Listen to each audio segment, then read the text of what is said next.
أولئك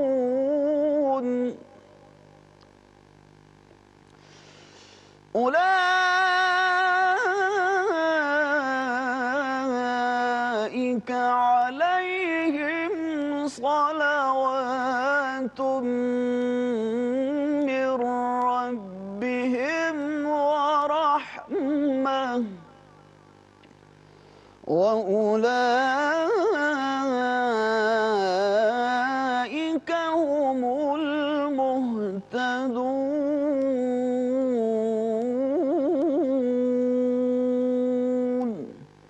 صدق اللہ العظیم۔ ارشاد باری تعالیٰ ہے، اور ہم کسی قدر خوف اور بھوک اور مال اور جانوں اور میووں کے نقصان سے تمہاری آزمائش کریں گے، تو صبر کرنے والوں کو اللہ کی خوشنودی کی بشارت سنا دو۔ ان لوگوں پر جب کوئی مصیبت واقع ہوتی ہے تو کہتے ہیں کہ ہم خدا ہی کا مال ہیں اور اسی کی طرف لوٹ کر جانے والے ہیں۔ یہی لوگ ہیں جن پر ان کے پروردگار کی مہربانی اور رحمت ہے، اور یہی سیدھے رستے پر ہیں۔ سچ کہا رب ذوالجلال نے جو بڑی عظمت والا ہے۔ وآخر دعوانا ان الحمدللہ رب العالمین۔ خواتین و حضرات، وزیر اعظم اسلامی جمہوریہ پاکستان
ایاک نعبد و ایاک نستعین۔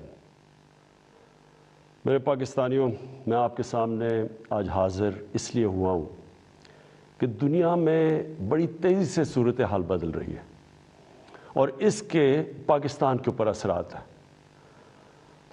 لیکن سب سے پہلے میں شروع کرنا چاہتا ہوں پاکستان کی فارن پالیسی سے۔ میں نے 2 دورے کیے، ایک چائنا کا اور ابھی رشیا کا، روس کا۔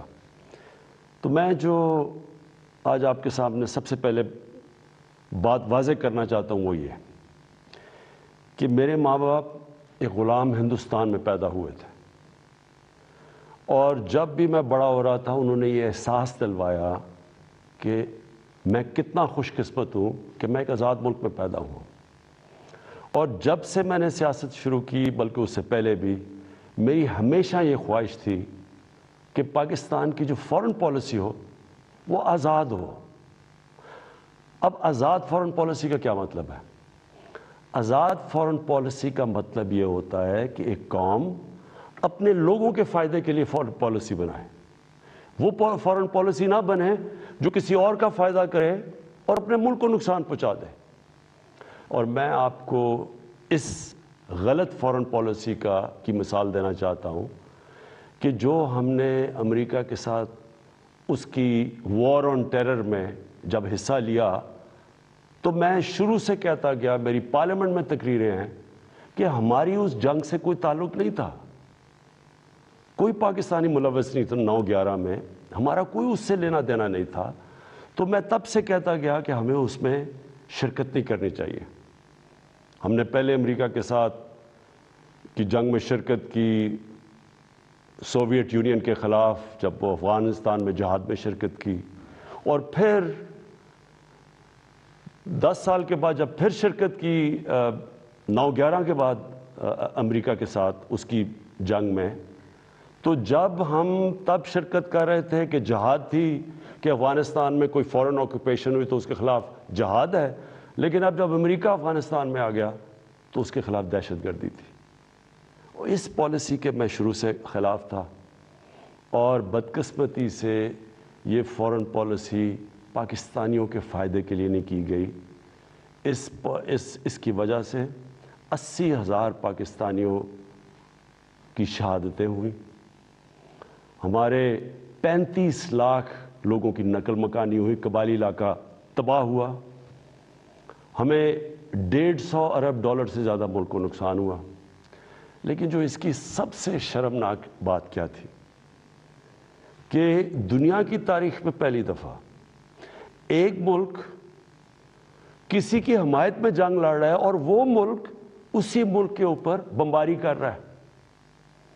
ہمارے ملک میں 400 سے زیادہ ڈرون اٹیکس کیے گئے ہمارے ہی دوست کہ جس کے لیے ہم جنگ لڑ رہے تھے. اس سے بھی زیادہ شرمناک چیز کیا ہے کہ ملٹری ڈکٹیٹرز تو ہمیشہ تاریخ ہے پاکستان کی کہ وہ ہمیشہ چاہتے ہیں کہ دنیا ان کو ایکسیپٹ کرے، ان کو مانے، ان کو لیجٹمائز کرے، اور وہ ہمیشہ آسان ہوتے ہیں سپر پاورز کے لیے استعمال کرنا. لیکن جنرل مشرف کے دور میں تو صرف 10 ڈرون اٹیکس ہوئے. لیکن جو 2 ڈیموکریٹک لیڈرز آئے، آصف زرداری اور نواز شریف، 10 سال، ان کے 10 سال میں 400 ڈرون اٹیکس ہوئے. اب میں سوال یہ ہے، اور میں پھر سے واپس آتا ہوں کہ آزاد فورن پالیسی کیا ہوتی ہے؟ آزاد فورن پالیسی تو یہ ہونی چاہیے تھی کہ یہ 2 ڈیموکریٹک لیڈرز کو امریکہ کو کہنا چاہیے تھا کہ ہمارے جب آپ بمباری کر رہے ہیں، ہمارے لوگ مار رہے ہیں، اس میں عورتیں بچے مار رہے ہیں، بے قصور لوگ مار رہے ہیں، تو کیا 2 ڈیموکریٹک لیڈرز کو سٹینڈ نہیں لینا چاہیے تھا اس کے اوپر؟ ایک سٹیٹمنٹ نہیں دی دونوں نے، بلکہ آصف زرداری نے اس کو ایک باب وڈورڈ جو بہت بڑا صحافی ہے امریکہ کا، وہ اپنی کتاب میں لکھتا ہے کہ اس نے، آصف زرداری نے امریکہ کے آرمی چیف کو کہا کہ کولیٹرل ڈیمیج سے مجھے کوئی فرق نہیں پڑتا جو ڈرون اٹیک سے جو بے قصور لوگ مرتے ہیں. اور یہ کیوں ہے؟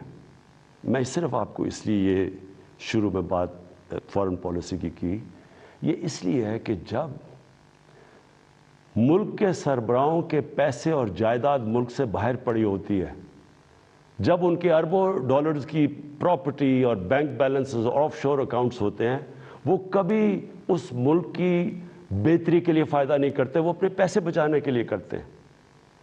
اور آج روس کے جو بڑے بڑے بزنس مین، جن کو اولیگارکس کہتے ہیں، جن کے پیسے پڑے ہوئے ہیں لنڈن اور جن کی پراپرٹیز ہیں وہاں، آج جب سے یہ جنگ شروع ہوئی ہے انہوں نے سب فریز کرنے شروع کر دیے، ضبط کرنے شروع کر دیے جو ان کے پیسے پڑے ہوئے ہیں، ان کے بزنس مین کے پیسے پڑے ہوئے ہیں مغربی بینکس میں اور مغربی کیپٹلز میں. تو اس لیے ہمارے ملک کی پالیسی آزاد ہو ہی نہیں سکتی. اور میں اپنی قوم کو آج کہنا چاہتا ہوں، آپ جب ووٹ ڈالیں تو یہ سمجھ جائیں کہ اگر اس ملک میں آپ آزاد فورن پالیسی چاہتے ہیں تو کبھی اس پارٹی کو ووٹ نہ ڈالیں جن کے سربراہ کے پیسے اور دولت اور جائیداد ملک سے باہر پڑی ہیں، وہ کبھی آزاد فورن پالیسی نہیں بنائیں گے. میں نے جتنے بھی دورے کیے 2 چین کے بڑے امپورٹنٹ دورے تھے. اللہ کا کرم ہے کہ ہمارے ملک کو بھی عزت ملی اور پاکستان کے لیے انشاءاللہ وقت ثابت کرے گا. بڑے زبردست ہم نے دونوں جگہ بات چیت کی، خاص طور پہ چین پہ. جو روس میں ہم نے جانا تھا، اس لیے ہم نے جانا تھا کہ ہم نے 20 لاکھ ٹن گندم امپورٹ کرنی ہے روس سے. اور دوسری چیز، جو روس ایک ایسا ملک ہے جس میں میرے خیال میں دنیا کی 30% گیس ہے. تو آگے جس طرح پاکستان کی گیس کم ہو رہی ہے، ہم نے انشاءاللہ ان سے ہم نے جو معاہدے کیے ہیں کہ ان سے ہم گیس امپورٹ کریں گے.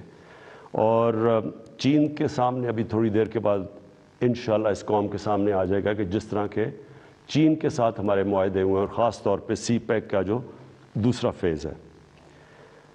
اب دوسری بات صرف میں نے مختصر کرنی تھی، اس سے پہلے میں جو ملک کے مسائل کے ہم نے حل سوچے، میں نے اور میری ٹیم نے، وہ آپ کے سامنے رکھوں گا۔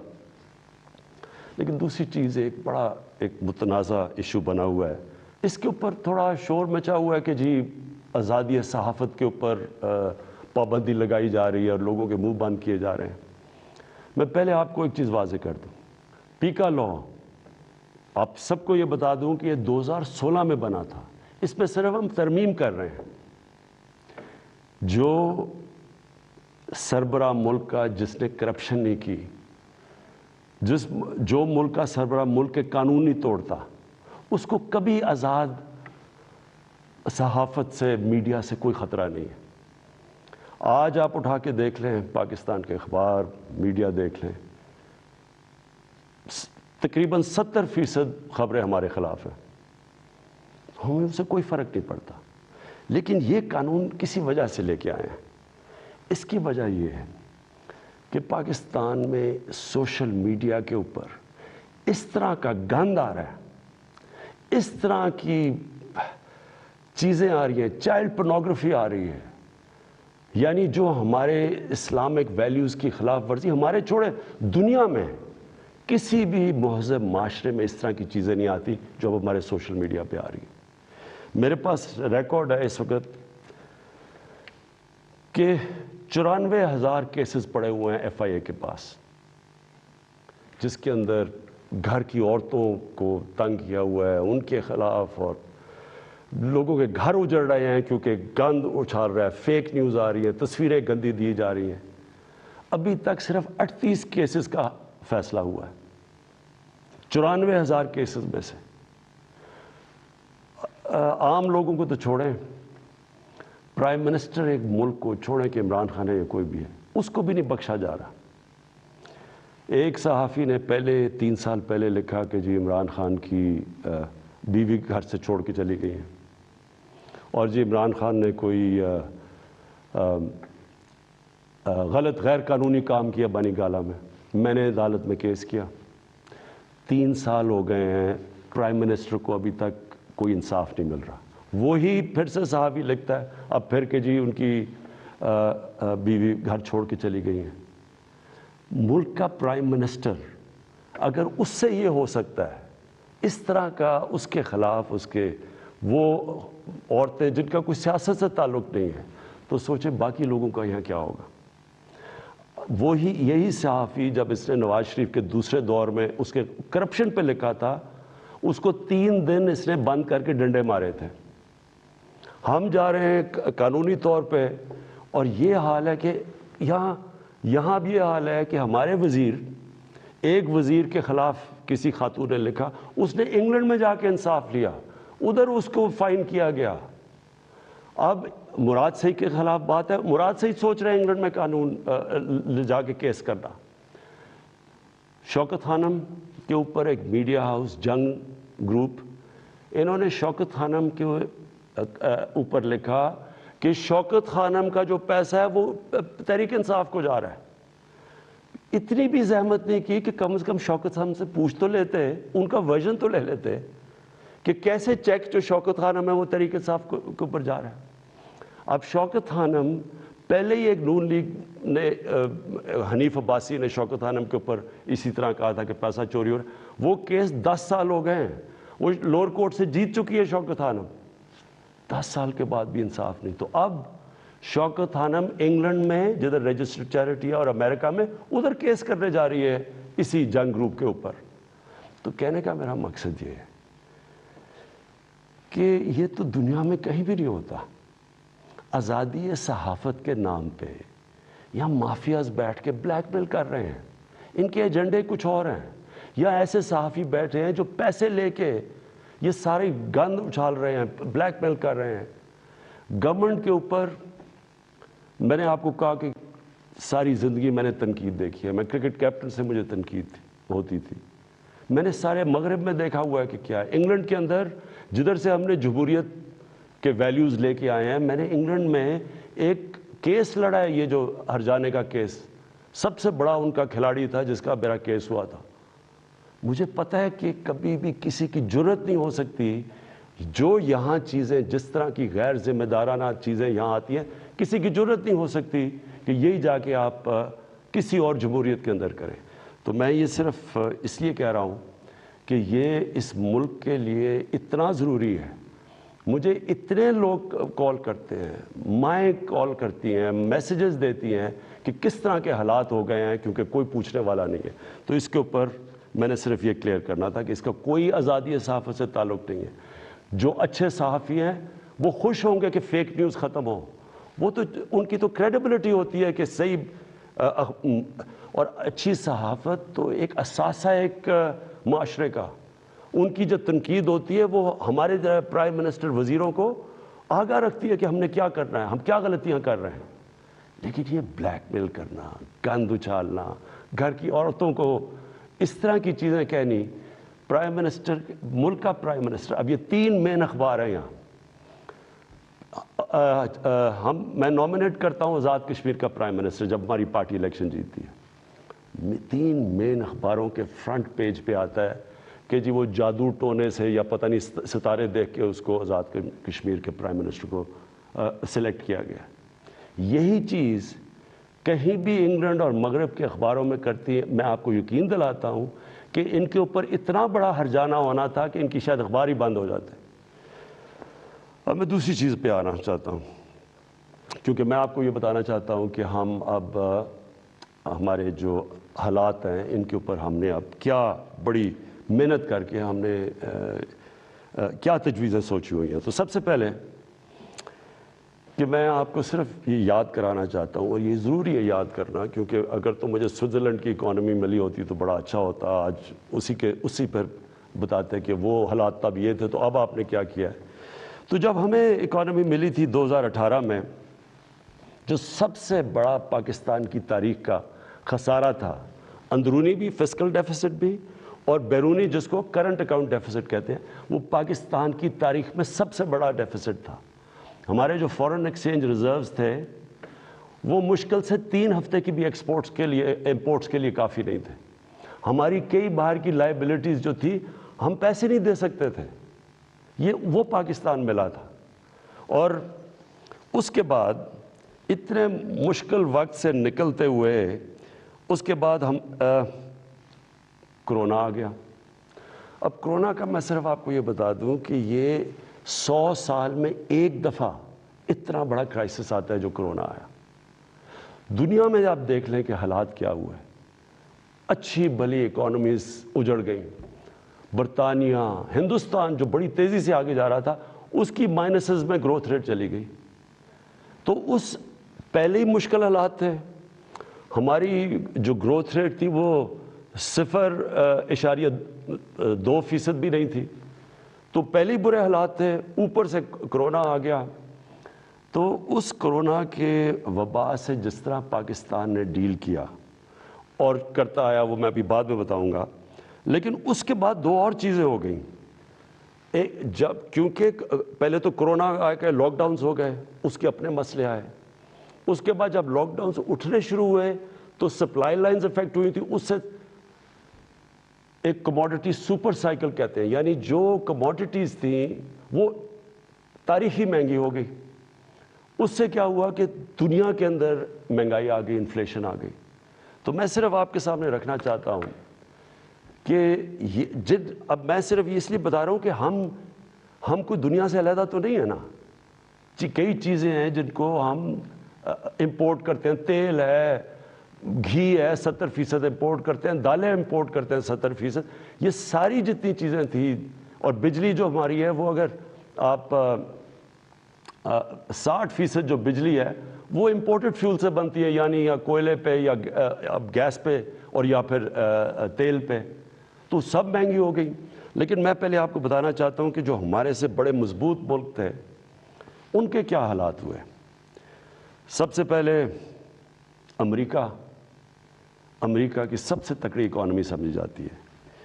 40 سال میں سب سے زیادہ مہنگائی امریکہ میں ہوئی. 5 گنا زیادہ وہاں مہنگائی ہوئی. یعنی امریکہ کے اندر 5% سے زیادہ چیزیں مہنگی نہیں ہوتی. یہ 10 سال تک اتنی رہتی ہے مہنگائی 1.5%. وہاں مہنگائی پہنچ گئی 7.5% پہ. اس کے بعد کینیڈا جو بڑا یہاں سے کتنا پیسہ خرچ کر کے لوگ کینیڈا جاتے ہیں اور کینیڈا کے شہری بنتے ہیں, 30 سال میں سب سے زیادہ مہنگائی کینیڈا میں آئی. اس کے بعد برطانیہ 30 سال میں 1992 کے بعد سب سے زیادہ مہنگائی وہاں آئی. ترکی میں 20 سال میں سب سے زیادہ مہنگائی آئی. اور میں صرف کیونکہ ہمیں سب سے زیادہ شور مچایا جاتا ہے کہ جی بڑی مہنگائی آ گئی, ہمیں گورنمنٹ کو ہٹا دو کیونکہ اتنی مہنگائی آ گئی. اب یہ میں نے جو آپ کے سامنے یہ فگرز رکھ رہا ہوں, یہ ذرا آپ کیونکہ سارے آپ چیک کر سکتے ہیں, آپ تو بڑا یہ زمانہ بدل گیا ہے, موبائل فون آپ کی جیب میں ہے, گوگل کریں کہ یہ میں ٹھیک کہہ رہا ہوں یا نہیں کہہ رہا, تو آپ کو پتہ چل جائے گا. اب ذرا یہ سنیں, پیپلز پارٹی کی پہلے دور میں 71 سے لے کے 77 تک 13.9% اوسط مہنگائی ہوئی اس دور میں. پیپلز پارٹی کے دوسرے دور میں 88 سے لے کے 2 سال ان کی حکومت چلی, 8.3% مہنگائی ہوئی. پھر ان کے پیپلز پارٹی کے تیسرے دور میں 94 سے لے کے 96 تک 11.6% مہنگائی ہوئی. پھر ان کے 2008 سے 2012 کے دور تک 13.6% مہنگائی ہوئی. اب یہ ساری نوٹ کر لیں فگرز کہ ان کے 4 دور میں کتنی مہنگائی ہوئی, کہ صرف ایک دور میں دوسرے دور میں 8.3 ہوئی تھی, باقی ساری 10% سے زیادہ مہنگائی ہوئی. نون لیگ پہلا دور 90 سے لے کے 93 تک 10.08% مہنگائی ہوئی. دوسرے دور میں 97 سے لے کے 99 تک 7.2% مہنگائی ہوئی. اور ان کا جو تیسرا دور تھا جس میں میں آپ کو یہ بتا دوں کہ سب سے کم تیل کی قیمتیں تھیں ان کے دور میں, تو ان کے 5% مہنگائی ہوئی. اور تحریک انصاف جس نے جو اٹھتا ہے کہ جی مہنگائی میں مر گئے, تحریک انصاف کی مہنگائی ہوئی 8 ہمارے جو ابھی تک 3.5 سال میں 8.5%. تو پہلے تو یہ ذرا واضح ہو جائے آپ کو کہ مہنگائی کتنی ہے ان کے مقابلے میں, کیونکہ وہ بڑا شور مچا ہوا جی گورنمنٹ گرا دو, جلدی سے گرا دو, کیونکہ لوگ پس گئے مہنگائی میں. پہلے ہاں ہے مہنگائی اور میں اس کے اوپر ابھی بعد میں آنے لگا ہوں, لیکن ہم اس وقت مہنگائی آئی ہوئی ہے جو دنیا کے اندر مہنگائی کا سائیکل آیا ہوا ہے. اچھا جی, پھر تحریک انصاف دوسری چیز کہتے ہیں جی بڑی ہماری نااہل حکومت ہے. تو میں صرف اب آپ کو صرف جو انٹرنیشنلی مانا گیا کہ تحریک انصاف نے کس طرح یہ سارے چیزوں کا مقابلہ کیا, اب میں صرف انٹرنیشنل اکنالجمنٹ بتا رہا ہوں کہ دنیا نے تحریک انصاف جو اس وبا میں جو 100 سال میں ایک دفعہ اتنا بڑا بحران آتا ہے, تو دنیا کیا کہتی ہے. سب سے پہلے اکانومسٹ میگزین جو دنیا میں ساری دنیا کی اکانومیز کا جائزہ لیتی ہے, وہ کہتی ہے کہ 3 سالوں کے اندر جو یہ کرونا کا دور ہے, جو ملک ٹاپ 3 میں 190 ملکوں میں جو سب سے اوپر, جس نے سب سے بہتر طریقے سے اپنی معیشت بھی بچائی اور اپنے لوگوں کو بچایا, ان 3 میں پاکستان ہے. ورلڈ بینک نے تعریف کی, ورلڈ اکنامک فورم نے تعریف کی, ورلڈ ہیلتھ آرگنائزیشن نے خود مثال دی پاکستان کی کہ جس طرح انہوں نے اس چیلنج کا مقابلہ کیا. تو اگر اتنا نااہل ہوتا ملک, تو دنیا کے اندر جدھر ساری دنیا کی بڑی بڑی اکانومیز ہمارے سے بہتر سسٹمز جن ملکوں کے تھے, اگر وہاں اتنی تباہی آئی ہے اور پاکستان اس سے نکلا ہے. بل گیٹس جب ابھی مجھے ملنے آئے تو انہوں نے خاص پوچھا کہ کیا آپ نے قدم اٹھائے تھے کہ آپ اتنے بڑے چیلنج سے آپ اتنی بہتر نکلے. وہ باقاعدہ NCOC جدھر سے ہمارا سارا یہ کنٹرول ہم کرتے تھے, باقاعدہ وہاں گئے, انہوں نے تعریفیں کی. اور پھر یہ بھی تعریف کی کہ ایک طرف ہم کرونا سے لڑ رہے تھے اور دوسری طرف اب پچھلے سارے سال میں کوئی پاکستان میں پولیو کا کیس نہیں ہوا. تو یہ اگر حکومت اتنی نااہل تھی پھر اس کے بعد جو ہمارا احساس پروگرام ہے، احساس پروگرام کو ورلڈ بینک نے دنیا کے 4 ٹاپ پروگرامز کے اندر کہا گیا کہ جو سب سے بہترین احساس پروگرام تھا اس مشکل وقت میں، جنہوں نے لوگوں کے لیے آسانیاں پیدا کری، وہ تھا۔ پھر اس کے علاوہ میں صرف ایک اور بھی ایڈ کرنا چاہتا ہوں کہ کبھی ہمارے سے پہلے مجھے بتائیں یہ 2 جماعتیں، کبھی انٹرنیشنلی کسی چیز میں ان کی کوئی تعریف کی گئی ہو؟ کلائمیٹ چینج کے اندر برطانیہ کے پرائم منسٹر نے یونائٹڈ نیشنز جنرل اسمبلی میں پاکستان کی تعریف کی کہ پاکستان جس طرح کلائمیٹ چینج سے جو اگلا بہت بڑا مسئلہ دنیا کو آ رہا ہے، اس نے صرف اور صرف پاکستان کی تعریف کی۔ اچھا جی، اس کے بعد میں جو آپ کے سامنے جو ابھی چیزیں لے کے آ رہا ہوں کہ ہم نے کرنا کیا ہے تاکہ آپ سب، میری ساری قوم تیار ہو جائے اس کے لیے۔ اب اس سچویشن کے اندر اب میں ذرا آپ کو بتاؤں کہ ایک طرف اکانومی کا برا حال تھا، پھر اوپر سے کرونا آ گئی، پھر وہ ایک دنیا کے اندر قیمتیں چڑھ گئیں، اور پھر افغانستان کا کرائسس آ گیا۔ افغانستان میں کیا ہوا تھا؟ افغانستان میں لوگوں نے پینک کر کے ڈالر خریدنے شروع کر دیے، ڈالر آ کے انہوں نے پاکستان سے خریدے، کیونکہ وہاں لوگوں کو انسرٹنٹی تھی، اس سے پریشر پڑ گیا ہمارے روپے کے اوپر۔ اور اس کے بعد وہ بھی میں بعد میں ہوں کہ اب یوکرین آ گیا، لیکن اس سے پہلے اب سوچیں کہ اس ساری چیز میں پاکستان نے اس مشکل وقت میں پاکستان کی جو اکانومی تھی، جو ہماری دولت میں اضافہ ہوا، جو گروتھ ریٹ تھی، اور وہ ورلڈ بینک ویریفائی کر رہا ہے، وہ 5.6% تھی۔ 5.6% نون لیگ کے آخری سال میں تھی، جب انہوں نے خسارہ کر کے، قرضے لے کے اور بڑے خسارے کر کے، جب انہوں نے جو ان کی بیسٹ 5ویں سال میں تھی، وہ تیسرے سال میں تحریک انصاف کے 5.6% تھی۔ یہ ہم نہیں کہہ رہے، یہ ورلڈ بینک نے ویریفائی کی ہے۔ اس کے علاوہ کیا ہوا؟ پاکستان کی دولتوں میں یہ کیسے اتنی زیادہ ہماری گروتھ ریٹ بنی؟ پاکستان کی تاریخ میں سب سے زیادہ ریمیٹنسز بیرون ملک پاکستانیوں نے بھیجی، 31 ارب ڈالر۔ یہ تقریباً 10 ارب ڈالر زیادہ تھی جو کہ ہمارے سے پہلے ریمیٹنس بھیجتے تھے۔ پاکستان کی تاریخ کی سب سے زیادہ ایکسپورٹس کی گئی۔ پچھلے 5 سال میں جو پچھلا نون لیگ کا دور تھا، ایکسپورٹس وہیں کی وہیں تھی۔ میں آپ کے سامنے ایک یہ رکھتا ہوں، یہ میں چاہتا ہوں کہ یہ ذرا آپ گراف دیکھ لیں۔ اس گراف میں آپ کو یہ نظر آئے گا کہ 2000 سے گراف ہے اور 2020 تک۔ اس گراف کے اندر آپ دیکھیں گے کہ یہ روانڈا اسی دور میں کدھر سے کدھر چلا گیا، ویتنام اس دور میں کدھر سے کدھر چلا گیا، چائنا اس کدھر گیا، ہندوستان کدھر گیا، بنگلہ دیش کدھر گیا، اور پاکستان سب سے نیچے۔ یعنی ہماری ایکسپورٹس بڑھی نہیں، اور جب تک ایکسپورٹس نہ بڑھے ہیں وہ ملک آگے بڑھ ہی نہیں سکتا۔ تو ہم نے، مجھے اور فخر ہے اس چیز پہ کہ 38 ارب ڈالر کی پاکستان کی تاریخ میں سب سے زیادہ ہم نے ایکسپورٹس کی، ان سارے چیلنجز کے باوجود۔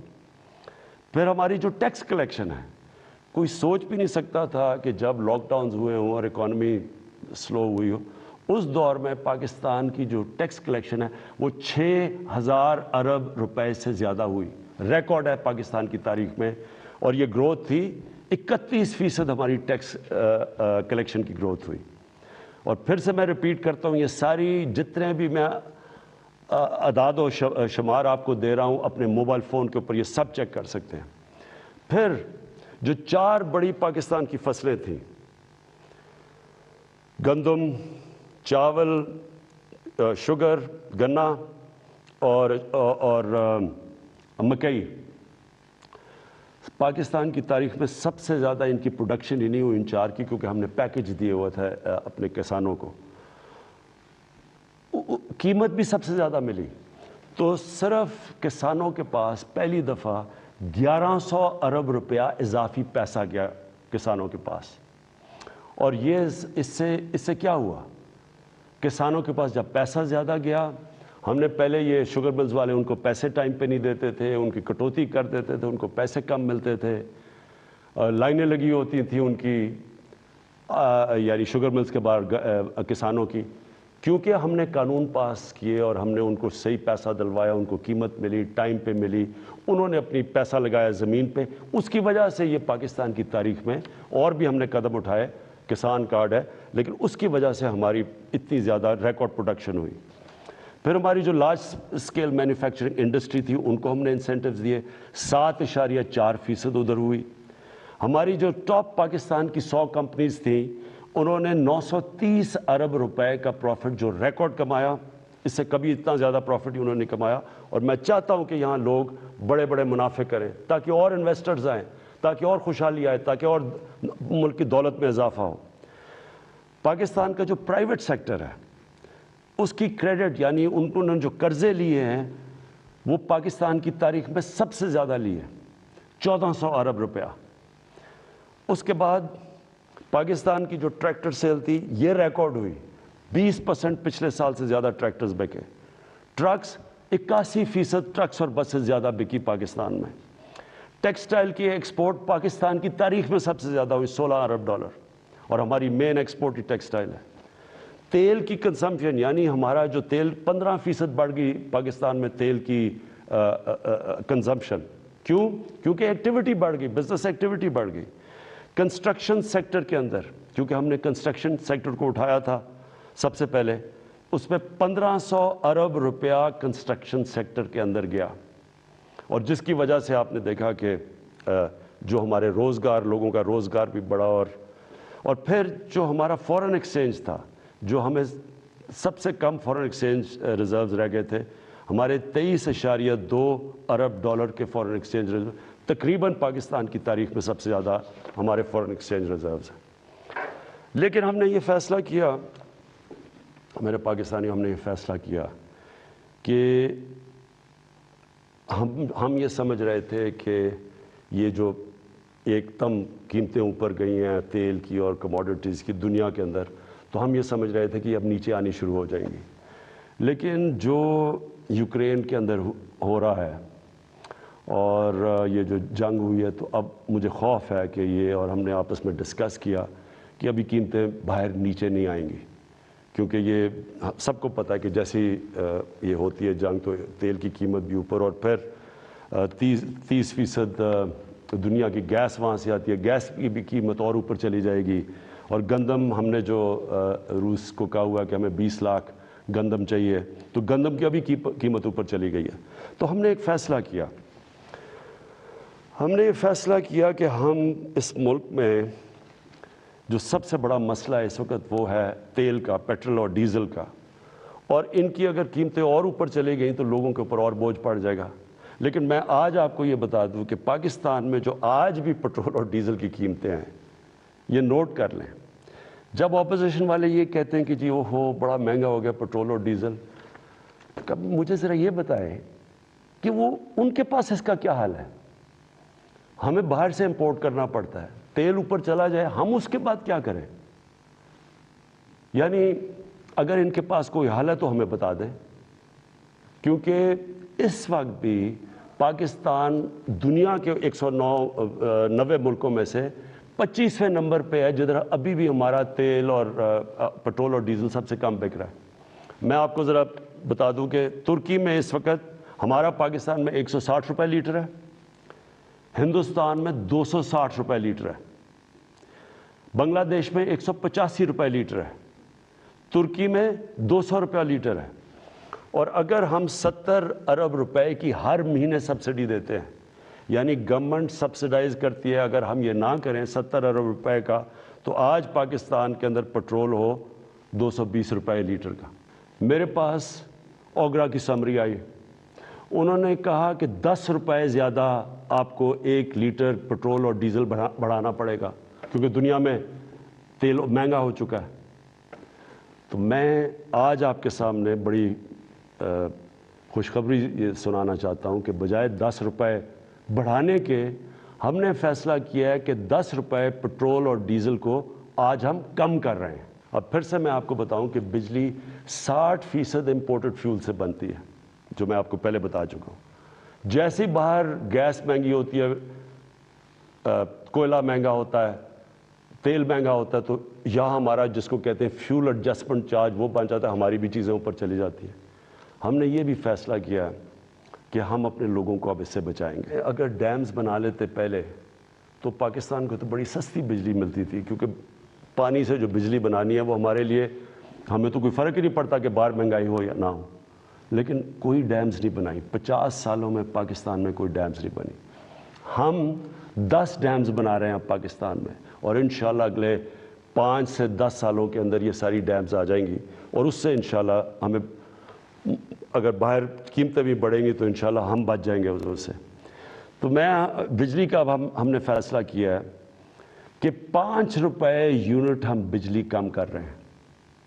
5 روپے یونٹ بجلی کم کرنے کا مطلب کہ 20% سے 50% آپ کے بجلی کے بل کم ہوں گے.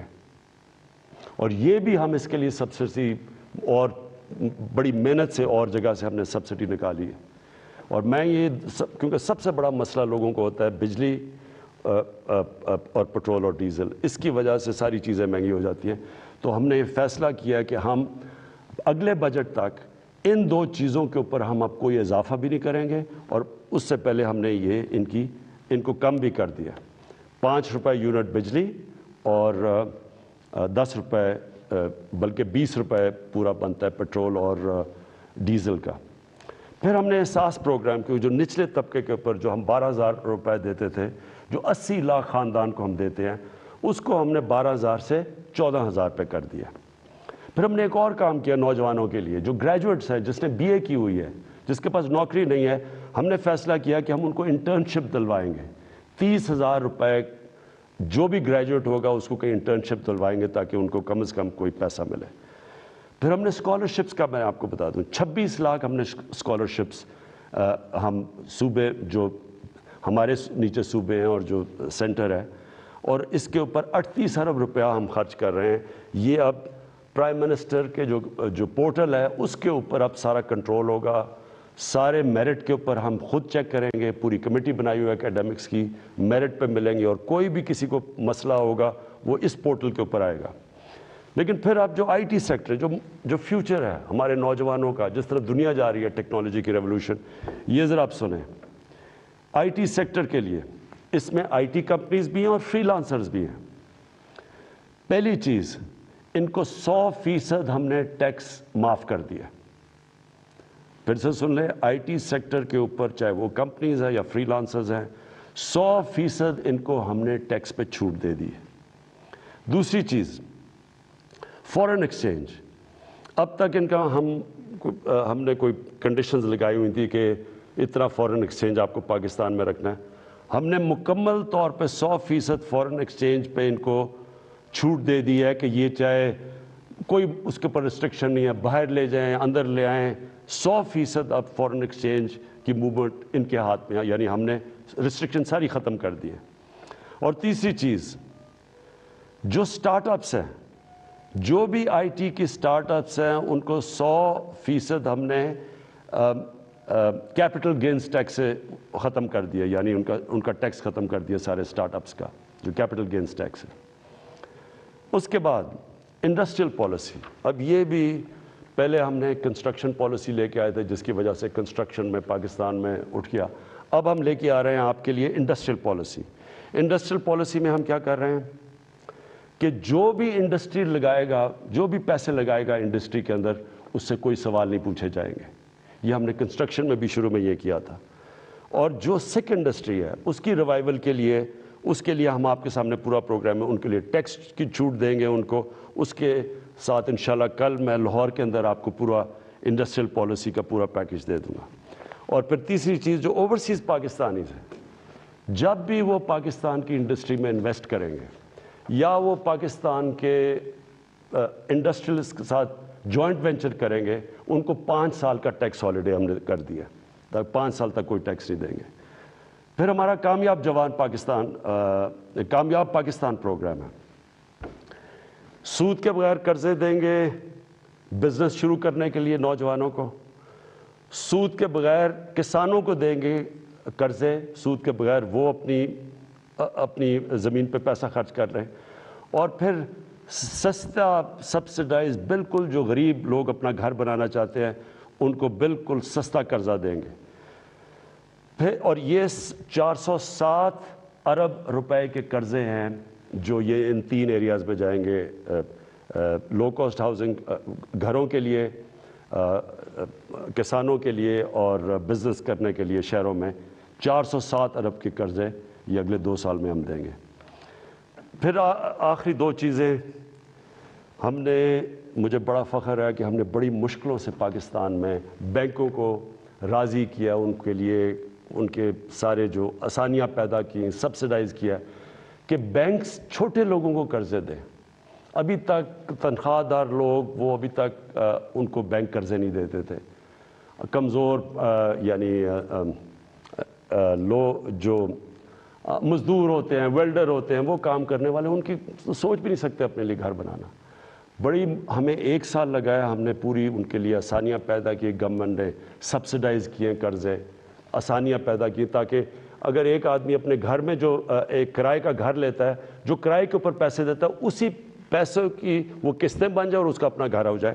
تو مجھے بڑی خوشی یہ ہے کہ بینکوں نے اب تک اس میں 150 ارب روپے کے لو انکم غریب لوگوں کی جن کی آمدنی نہیں ہے ان کو دے چکے ہیں اپروولز, جس میں 50 ارب روپیہ ان گھروں کے لیے دے چکے ہیں, یعنی وہ کام شروع ہو گیا, گھر بننے شروع ہو گئے. اور آخر میں صحت کارڈ, مجھے سب سے زیادہ فخر یہ ہے کہ ہمارے جو صوبائی چیف منسٹرز تھے ان سب کو میں نے آگاہ کیا کہ یہ سب سے بڑی نعمت ہے ایک غریب گھرانے کے لیے کہ اس کے پاس ہیلتھ انشورنس ہو. جب بھی وہ ایک کوئی گھر میں بیماری ہو تو ان کو یہ خوف نہ ہو کہ ہم ہاسپٹل میں جا کے اپنا علاج نہیں کروا سکیں گے. اور پھر وہ کئی دفعہ گورنمنٹ ہاسپٹلز میں جاتے ہیں تو وہاں ڈاکٹرز نہیں ہوتے, اور خاص طور پہ دیہاتوں کے اندر ڈسٹرکٹس میں ڈاکٹرز نہیں ہوتی, نرسز نہیں ہوتی, اور وہ سارے شہروں میں آتے ہیں, دھکے کھاتے ہیں.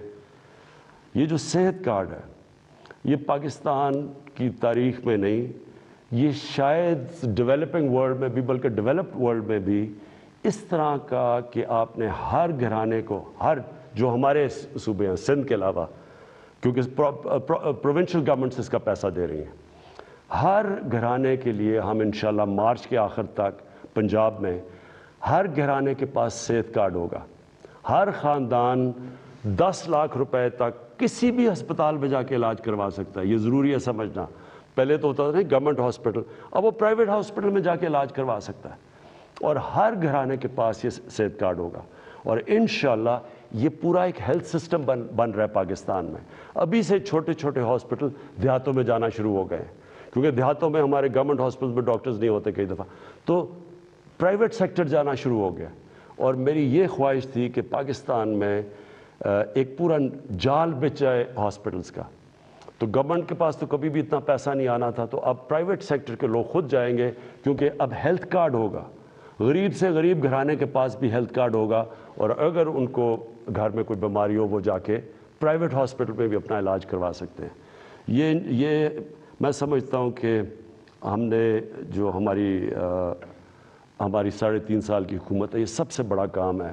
کیونکہ جب کوئی گھر میں ایک بیماری ہو اور آپ کے پاس پیسہ نہ ہو تو اس سے زیادہ ایک خاندان کی بے بسی کا عالم نہیں ہوتا. میں آخر میں آپ کے سامنے, اپنی قوم کے سامنے یہ کہنا چاہتا ہوں کہ مجھے پتہ ہے یہ مشکل حالات ہیں. مجھے پتہ ہے کہ ہم نے یہ جو 3.5 سال گزارے ہیں, کبھی ایک مشکل سے نکلتے تھے, پھر دوسری مشکل, کبھی پلوامہ ہو گیا تو کبھی کرونا ہو گیا, اور اس کے بعد پھر مسئلے, اور اب یوکرین کا مسئلہ آ گیا. لیکن یہ میں آج آپ کو کہتا ہوں کہ سارا وقت میری اور میری حکومت صرف ایک چیز سوچتی ہے کہ ہم آپ کے اوپر کس طرح یہ جو آپ کے اوپر بوجھ پڑا ہوا ہے یہ ہم کیسے کم کر سکتے ہیں. اور انشاءاللہ یہ جب ہم اس سے نکلیں گے, اور جس طرح ماشاءاللہ ہمارا ملک صحیح راستے پہ چل پڑا ہے, اکانومی صحیح راستے پہ چل پڑی ہے. بلومبرگ ویسے میگزین جو کہ دنیا کی اکانومیز کا جائزہ لیتی ہے, اور پھر IMF جس نے ابھی رپورٹ میں کہا ہے کہ پاکستان کی جو گروتھ ہے, جو ان کی دولت میں اضافہ ہے جو ہوتا جا رہا ہے, وہ اب یہ صحیح راستے پہ اور یہ سسٹینیبل ہے. یہ بہت بڑی چیز ہے کہ ایک مشکل وقت سے نکل کے آج پاکستان صحیح راستے پہ نکل چکا ہے. پاکستان پائندہ باد. وزیر اعظم عمران خان قوم سے خطاب کر رہے تھے جس میں انہوں نے انتہائی اہم اعلانات کیے ہیں، اور سب سے اہم بات یہ کہ انہوں نے پیٹرول 10 روپے فی لیٹر سستا کرنے کا فیصلہ کیا ہے، جبکہ عمران خان کی حکومت نے بجلی بھی 5 روپے فی یونٹ سستی کر دی ہے. اس کے علاوہ یہ بھی واضح کیا ہے کہ اگلے بجٹ تک نہ بجلی مہنگی ہوگی اور نہ ہی پیٹرول مہنگا ہوگا، اور اس طرح یہ قیمتیں جو ہیں وہ کنٹرول کر لی جائیں گی. انہوں نے یہ بھی کہا کہ اب آئی ٹی سیکٹر کے لیے 100% ٹیکس چھوٹ دے رہے ہیں، جبکہ فارن ایکسچینج پر بھی کوئی پابندی نہیں رہی، اور آئی ٹی کے سٹارٹ اپ سے جو کیپٹل گین ٹیکس ہے اسے بھی ختم کر دیا گیا ہے. اس کے علاوہ وزیر اعظم عمران خان نے انڈسٹریل پالیسی سے متعلق بھی بتایا کہ کوئی بھی اوورسیز پاکستانی جو پاکستان میں انڈسٹریز کے لیے انویسٹ کرے گا اس کو 5 سال تک ٹیکس نہیں دینا ہوگا، اور جو بھی پیسہ لگائے گا اس سے کوئی سوال نہیں کیا جائے گا. اس سے پہلے وزیر اعظم عمران خان نے تفصیلی طور پر اور گرافس اور چارٹس کی مدد سے انہوں نے بتایا، واضح کیا کہ کس طرح سے دنیا بھر میں مہنگائی ہو رہی ہے اور اس مہنگائی کے اثرات پاکستان پر بھی آ رہے ہیں. تو یہ اہم جو ہے وہ ڈیولپمنٹ ہوئی ہیں جس میں وزیر اعظم عمران خان کی جانب سے اہم اعلانات کیے گئے ہیں، اور ان اہم اعلانات میں سب سے جو اہم ہے وہ یہ کہ پیٹرول ڈیزل کی جو قیمت ہے اس میں 10 روپے کمی کر دی گئی ہے، جبکہ جو بجلی کی فی یونٹ قیمت ہے اس میں بھی 5 روپے کمی کر دی گئی ہے. عابد قیوم سلیری صاحب ہمارے ساتھ موجود ہیں، ان سے ہم بات کرتے ہیں. عابد صاحب فرمائیے گا یہ جو اعلانات ہیں کتنے اہم ہیں اور یہ فیزیبل کیسے ہوں گے، جبکہ ظاہر ہے یہ بھی دیکھنا ہوگا کہ پاکستان کی جو ایکسپورٹس ہیں وہ کہاں جا رہی ہیں، زر مبادلہ جو ہے وہ کن حالات سے گزر رہا ہے، اور ساتھ ساتھ جو ہے وہ حکومت جو ہے وہ کتنے قرضے لے رہی ہے، تو سبسڈی دینے کی پوزیشن میں ہے؟ دیکھیے ظاہر ہے کہ اس وقت ایک انیوژل سرکمسٹانسز سے پوری دنیا گزر رہی ہے. رشیا اور یوکرین کی کنفلکٹ کے بعد انرجی کی قیمتیں جو ہیں وہ ان کو آگ لگ گئی ہے، اور ایسے میں ہر حکومت کوشش کر رہی ہے کہ وہ اپنے جن بساط پر اپنے عوام کو اس کے اثرات سے محفوظ رکھ سکے. تو یہ بڑی ویلکم موو ہے کہ اگلے جون تک وزیر اعظم نے اعلان کیا ہے کہ جب تک اگلا بجٹ نہیں آتا تیل کی قیمتیں نہیں بڑھائی جائیں گی. ان میں آلریڈی تیل اور ڈیزل کی ایگزسٹنگ قیمتوں میں 10 روپے پر لیٹر کمی کر دی جائے گی. بجلی چونکہ امپورٹڈ فیول سے بنتی ہے اس کے ریٹ بڑھنے تھے، اس میں 5 روپے پر یونٹ کمی کر دی گئی ہے. اور اسی طریقے سے احساس پروگرام کی جو ہے وہ اسٹائپنڈ کو بڑھانا اور انٹرنشپ جو ہے اس کا اناؤنس کرنا، اور باقی سارے جو انہوں نے مختلف انیشیٹو جو ہیں وہ انٹروڈیوس کروائے ہیں. تو امید کی جانی چاہیے کہ آئندہ آنے والے جو 4-5 مہینے جب تک کہ رشیا اور یوکرین کا معاملات کسی نہج سیٹل نہیں ہوتے اور جو ایک انسرٹینٹی تھی اس میں یہ ایک بڑا اچھا کوشن پرووائڈ کر سکے گی حکومت.